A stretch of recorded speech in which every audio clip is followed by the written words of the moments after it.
how y'all doing? I'm going to talk to you today about the fall of Afghanistan. Now, this is not the first time the United States has lost a war. This is not the first time the United States has failed at war. You remember the fall of Saigon? They went to the communists anyway. So this is not the first time the United States has lost a war that's really rooted in guerrilla warfare. See, the Afghanis, they have this idea: we resolve not to let a foreign power overtake us. They say that Afghanistan is the graveyard of many kingdoms that tried to overtake Afghanistan.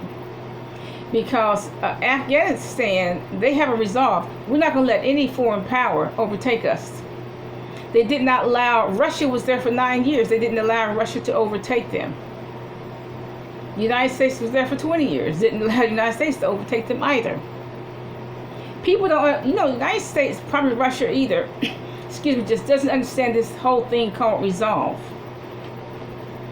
Now the Afghanistan say, you have clocks, but we have time.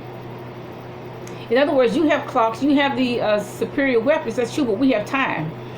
Okay, if we take 5, 10, 20, 30 years to fight you and get you out of this country, that's what we're going to do. And the United States never understood that. Now see, United States, in our military training, we have all this sophisticated training. We have the SEALs and so on and so forth, Navy SEALs and so on and so forth. And very sophisticated training. We spend a lot of money on training. We have books, the art of war, the science of war, etc., etc. But yet, and the only education the Afghanis has is point, shoot, and kill. Okay, that's it. That's the extent of their training. Point, shoot, and kill. And the minute you see your enemy, point, shoot, and kill them. Okay. They don't bother with all these exercises and reading books, the art of war, and so on. They just point, shoot, and kill.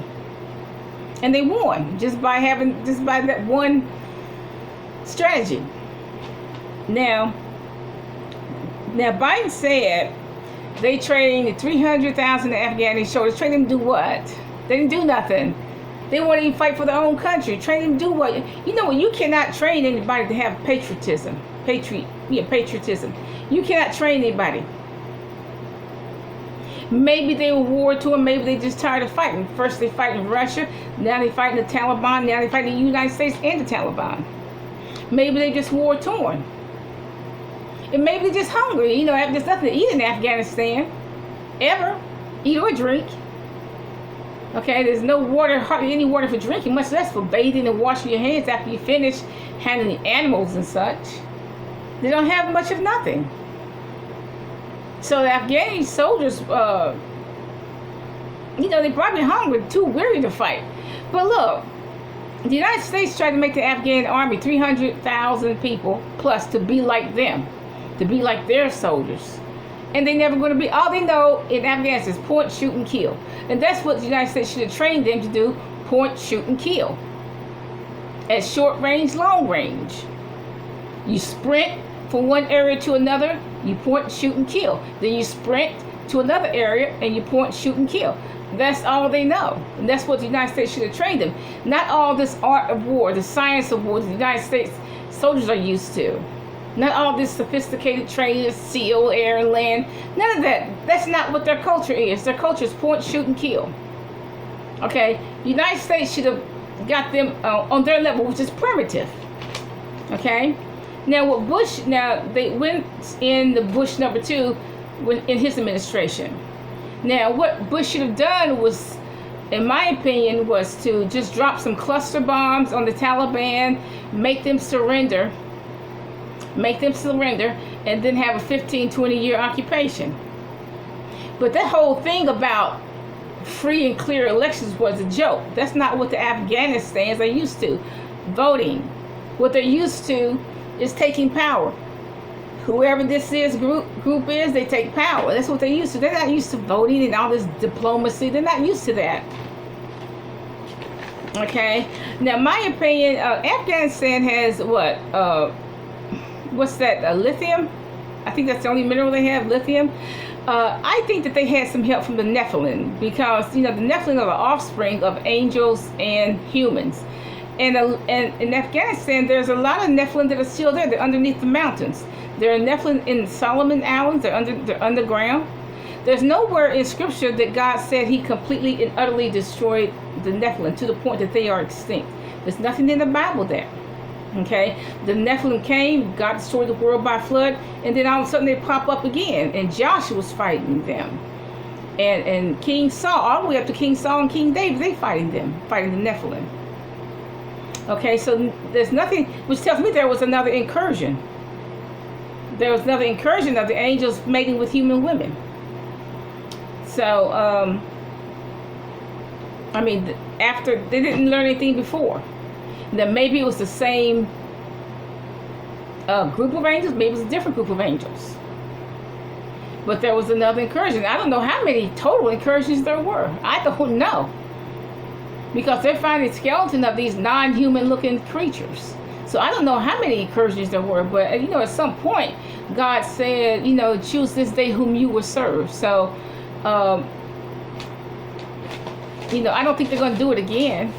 I don't think they're going to do that again because they're in hell because of that sin. Okay, so David and Solomon. David, Solomon, and Saul fighting these giants. And so there's nothing in Scripture to Nephilim were extinct. Some of the Nephilim went to Afghanistan, some of them went to the Solomon Islands, some of them went to North America, South America. They are immortal. Why are they immortal? Because they're part angelic. So they're still very much alive. Okay, they're still very much alive in the flesh. They are immortal. Why? Because some of them did die. When they killed them, they did die. That was their human part. But some of them are immortal. They're immortal in flesh and blood. Or there's some that are still living. They could be 6,000 years old for all we know. The giant that they killed in Kandahar, he could be 6,000 years old for all we know. 7,000 years old, giants of Kandahar. Okay, so I think they had some help from the Nephilim because a lot of them are still very much alive because not anywhere in the Scripture where it says God or man killed them and they became extinct. There's nothing in the Scripture. But I personally do not think that Afghanistan was worth one American life. That's what my opinion is. But they bring in 20,000 to Canada. They bring in probably at least 20,000 to America. They're giving them $3,000 every adult, $3,000 a month. Plus they're giving them a big cash payment of at least $100,000. Because how do I know that? Because the Afghanistans come over here with zero, and all of a sudden 30 days later they got a Mercedes or a sports car. Because I see them all around me. They got sports cars, Mercedes. How did they get those $80,000 cars? The money had to come from Uncle Sam. That's why they can start businesses. Buy a store, get a store, sell candy and chips. Because they have the money to put down to pay for the building and so on. Well, we don't have that. Americans don't have that. How are they going to feed these people? Because the California farmers said they are in drought. They're not growing anything. How are they going to house these people? I'm going to answer that question. They're going to kick blacks out of housing and pour the moderate blacks out of housing, Section 8 housing, and they're going to put them in. That's how they're going to house them.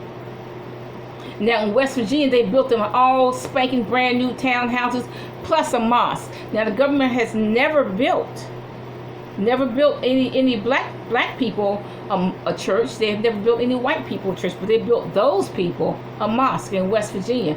Brand new townhouses, spanking brand new. And now West Virginia has not even done that for its own citizens. But they're getting all this money, $100,000 from the United States government per adult. And there's no, like I said, I can see why they're ahead of the game. I can see why they can buy these stores and so on and so forth. But look, the false prophets never did predict the fall of Afghanistan. Why? Because they're false. They're liars. They did not predict the fall of Afghanistan. Why? Because they are liars. That's why they didn't predict it. But that's my take on Afghanistan.